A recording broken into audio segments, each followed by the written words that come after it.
Hey there, California Dreamers. Welcome back to Paradise Pier. This is episode 5.5. Yeah, it is a half episode. It's been a bit of a busy week for me.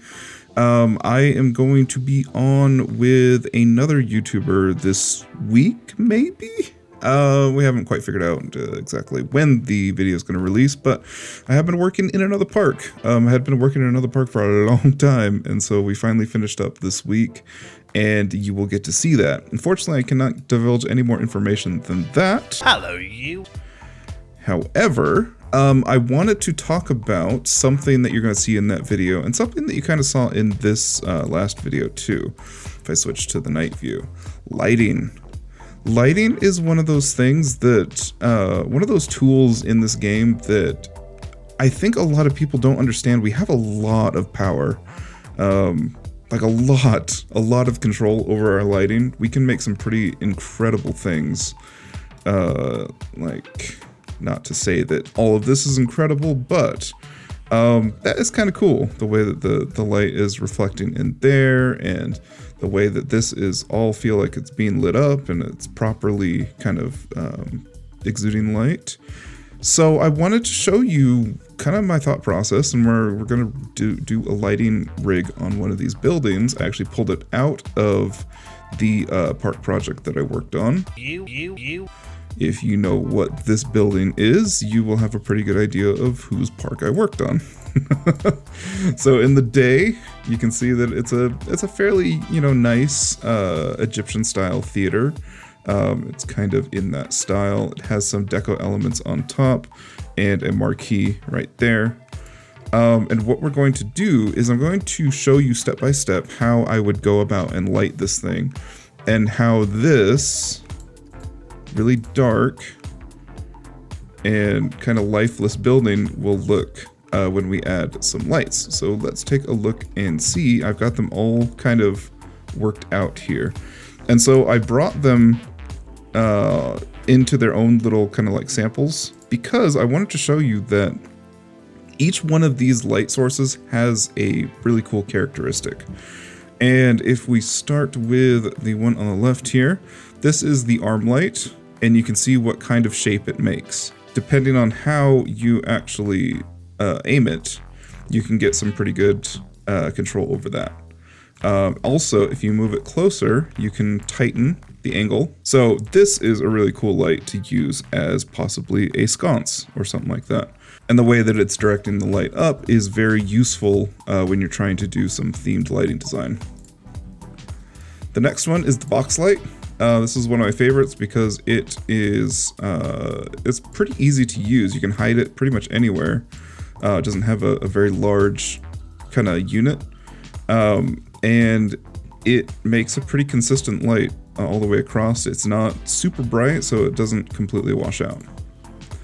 The next one is going to be the colorable area light. Now this one has a really cool kind of effect. If I bring it down, you can see that it is basically an omni, but it's an omni that that also, when you put it onto walls, that it lights up that wall. And if I put it closer to the ground, you can see that it's not lighting the ground, but it's lighting the wall. That can be super useful to create exclusion light panels or something like that. And then if you have it a little bit further up, and you can sink it pretty easily into any wall, it's an easy way to get very flat glow on an area that possibly would not have any glow at all. The next one is the colored vent light. This is one of the first lights that came with the game. It's still incredibly useful. It has a very round cone, a little bit rounder than some of the other ones here. These are a lot more V-shaped. This one, however, has a pretty steady curve, and so it can be used. You can widen it, you can sharpen it, you can make an egg. You can make a pretty good looking egg out of it too. The next one here is a new Ghostbusters Firehouse light. Pretty good source there. You put it in, you can make some pretty tight lighting systems. You pull it out, and it has a fairly small cone of how much light it actually throws out. This one is the Firehouse Floodlight, also from Ghostbusters. A little bit flatter of a light. So not as sharp as something like the party event light or even the box light. So it can be useful for soft lighting some areas, some rocks and stuff like that.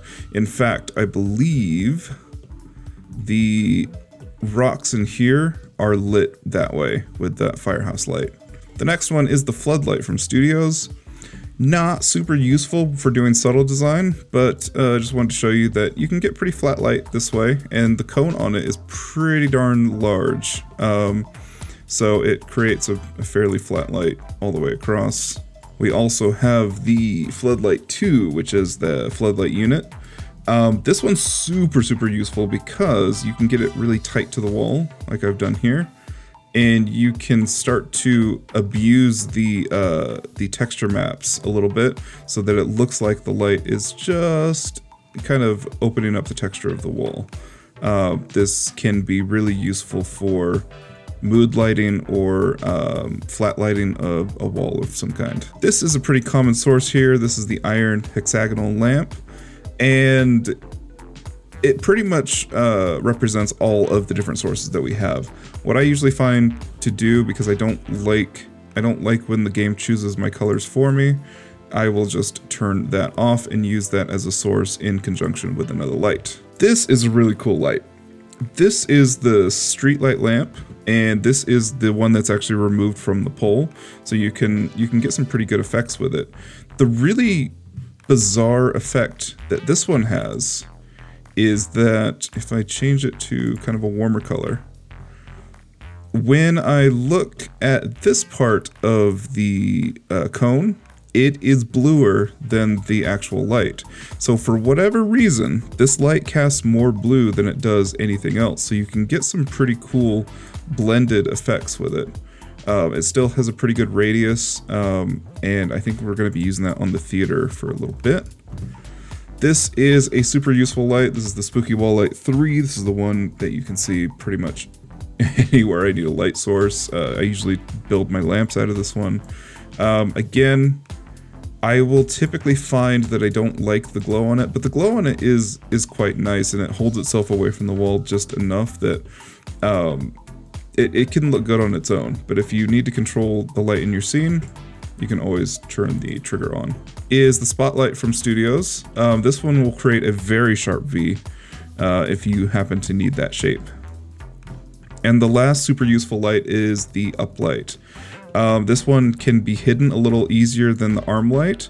And the cool thing about this one is that it creates very wide, almost hemispherical kind of light. Especially as you get closer, you can kind of see it almost reaches the horizon, but it is a very flat, very controllable light. So why did I show you all of this? Well, because I think we forget that all these lights have different characteristics, and they can all be used to light your buildings or your rides or something like that. And you don't necessarily need to have bleed from other lights to do it. This light is not bleeding onto this door. Now, if I was to use this piece, then absolutely that light is bleeding onto the door. But when I'm using something very selective and structured, I can force that light to stay where it is and not kind of affect other pieces of scenery. This is extremely important. That's not to say that this light is bad. In fact, this light is probably my most used one. However, and I have noticed that people are like, you can't just sink this underneath because you know what happens? It just makes the scenery way too bright, especially if you put it underneath paths. If you put it underneath paths, it makes way too much of a kind of hot spot there, and it looks unnatural. You're correct. But there are ways to use this light in a much more subtle way that I will show you. That gets some pretty cool effects. So now that we have basically looked at all of the unique light sources in this game, let's get started lighting up this theater. So the first thing we need to think about is the source, where the light is coming from, and then the fall off, what the light is actually doing to the scenery. This game has fairly good graphics, but it doesn't have a good way of calculating light fall off, and so we sometimes have to do that by hand, and that's where the this guy is going to come in handy. Where did I put him? So here we go. First thing we'll do is we'll light up the marquee. This is way too bright, and what it's going to do is it's going to make it unable for any of the other light colors to show through if I keep it at this intensity. So what I'm going to do, so I'm going to take this way down, and when I say way down, I mean almost black. We're getting way down into this part of the color map. And I want there to be a little bit of glow, probably a little bit more in the yellows there. Not so much the orange, but not so much the green. There we go. That's what I want. So marquee with one light, marquee with the second light. And now it looks like the marquee is actually kind of creating some light and it's bouncing off of the metal surfaces there. In addition to, this source would be casting some light onto the areas underneath. So we're going to take that light again, same color, and we're going to drop it on the ground here. You can see that it is incredibly, incredibly dim, and that is exactly what we want. We want the light to only very subtly bounce, so that because this light is not very intense, whatever is happening on the bottom here is not being washed out. And then we can do the same on the upper deck here, assuming that we're going to have light coming out of the building. So that alone, if we just close that for a second, that's already looking a lot better. You've got a little bit of light coming off of the metal kind of parts there. You've got a little bit of that glow kind of filling in the gaps here so it's not so dark. The next light I think we're going to do is the interior light, and I'm going to choose this one for it. So even though this one is really good for kind of flat lighting a wall, what I've also found it to be extremely useful for is flat lighting a interior. So I'm going to place it down, facing this way. And you can see that it's lighting up the interior in there, just like I wanted. However, I am going to knock back the intensity way down again so that it's not blowing out the light. You don't want the light to blow out, because if you do that, you're not going to have much control over any additional colors. It should be a little bit brighter. Yeah, I like that. Okay, and then I'm going to add a second one to make sure that it looks like the entire area is being lit up properly by potential sources on the inside. And I'm going to do the same on the other side.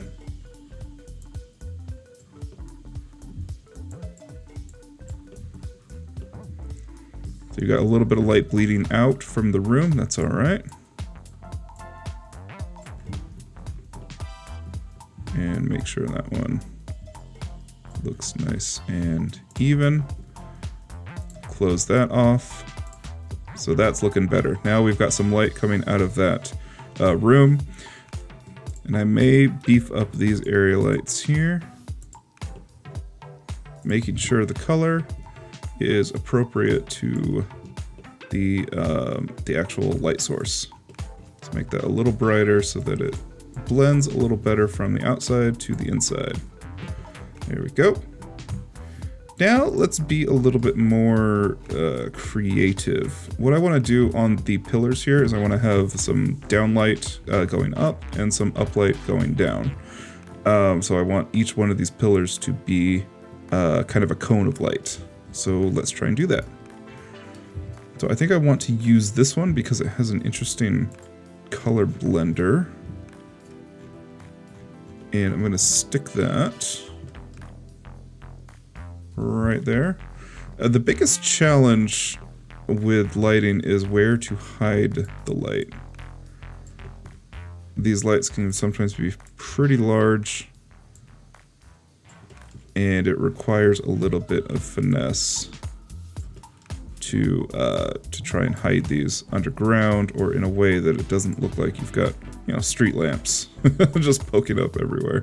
I'm gonna change the color though. I don't want it to be gold. I want it to be a lot more purple. I want it to be very, very dramatic.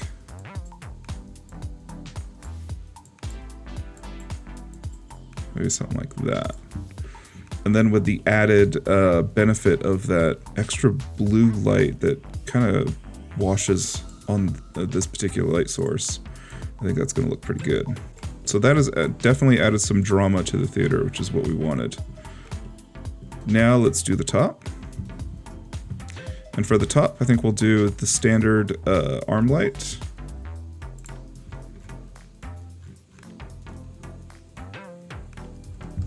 And for this, we're going to invert it. We're going to push it in. Possibly test to see what cone looks the best.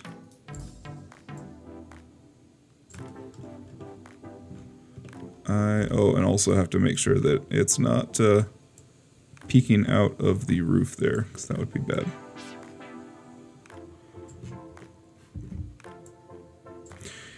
And then again, we're going to change the actual color of the light, so we can, oops, that's the light source.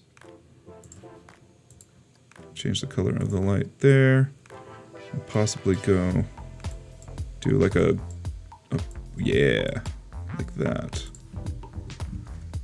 A little bit cooler on the top there to show some depth. And the same thing across the way. Okay, how's our theater looking? All right, that's looking pretty cool. For the top, since I want to keep this gradient going, but I want the fronts to be gold and I want the insides to be blue, or so you can kind of have that color contrast there. No, I want something even sharper. I want this light. Yeah, that looks pretty good.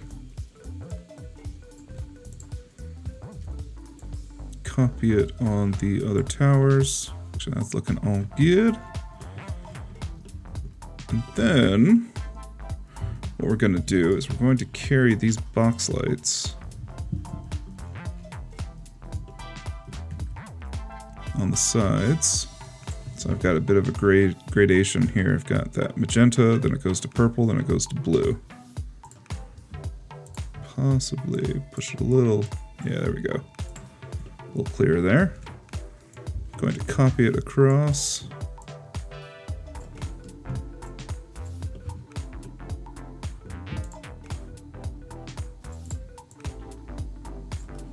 Create some interest with the kind of lighting system I've got here. So I've got the spires in the front that are in gold, and then I've got this kind of back area here. And then what I'll do is I will force those spires to glow blue, so that I've got a source now. I've got this source. This should be lighting up this whole thing. So instead of putting more sources in and creating more of those lines, I'm just going to do this. I'm going to have it aligned to surface so that I can pop it in there and it disappears. Actually, I'm going to pop it out first because for whatever reason, it's not allowing me to change the color on demand. So we're going to do that, and then we're going to take it way down.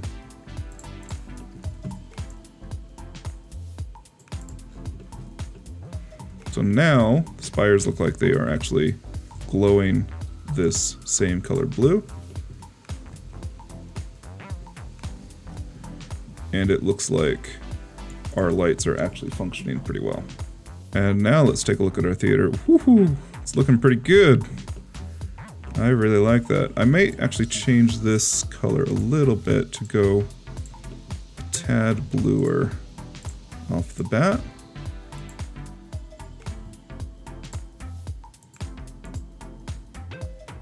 Yeah.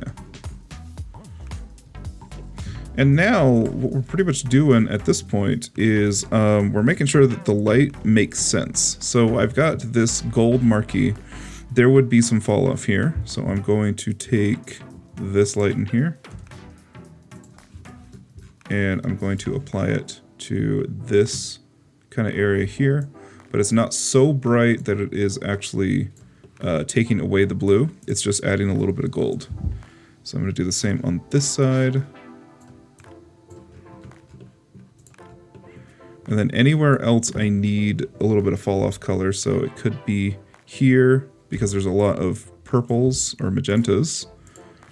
I'm going to take that and I'm going to pull this color first. Then I'm going to go in here. And that is way too bright. So because it's completely obliterated everything, so I take it all the way down to the really dark. And I just kind of mess with it until I have the right fall off color. The way that the light is bouncing. I like that. Let's do another here. So I've got a little bit of this light bouncing onto the path down here. I've got most of this gold, bouncing onto this area down here. I've got this light that's being bounced out of here. I've got no sources in the underside, but just assume that there are. In fact, we can probably add some sources. So I've got my sources now. What I can do is if I want to control the light some more, I can grab this guy and I can put him up in the ceiling here to make it look like it's glowing, but that I'm actually controlling the intensity of the glow. As that is the name of the game. It is all about control. And there you are. So you've got a source now, you've got some light falling off of that source, and so that looks a little bit more realistic. And then the last area that I want to hit on is this little ticket booth area. I want to make sure that you can actually read that, so I'm going to go with this light way down here. The uplight is super useful in very tight situations. I can either do it like this, which is not pretty. That's kind of better. The more that I try to hide this light fixture, the worse it tends to get.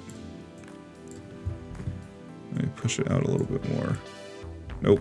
Yeah, that gets it done, but it's a little intrusive on the lighting, so I'm going to try something different.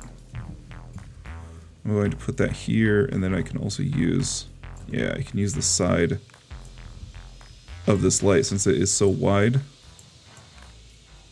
I can make a pretty good cone without getting in the way.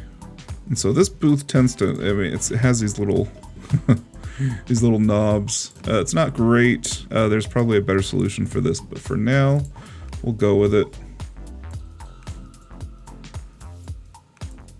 This is where you can kind of mess with things a little bit and see if you can get some better lighting. But there you go. Let me activate the banners too. Okay, so there you have it with the banners on. You can kind of see why I decided to go with the purple lighting, and the blue against the gold looks pretty good.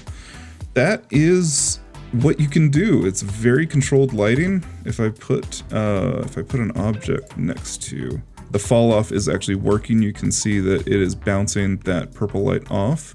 But until I get into kind of this area, it doesn't really light up.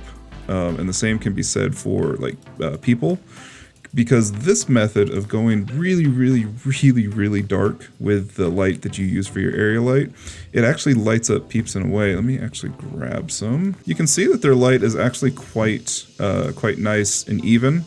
It doesn't look as bad as the lights sometimes do when you have them underneath. It's very kind of soft.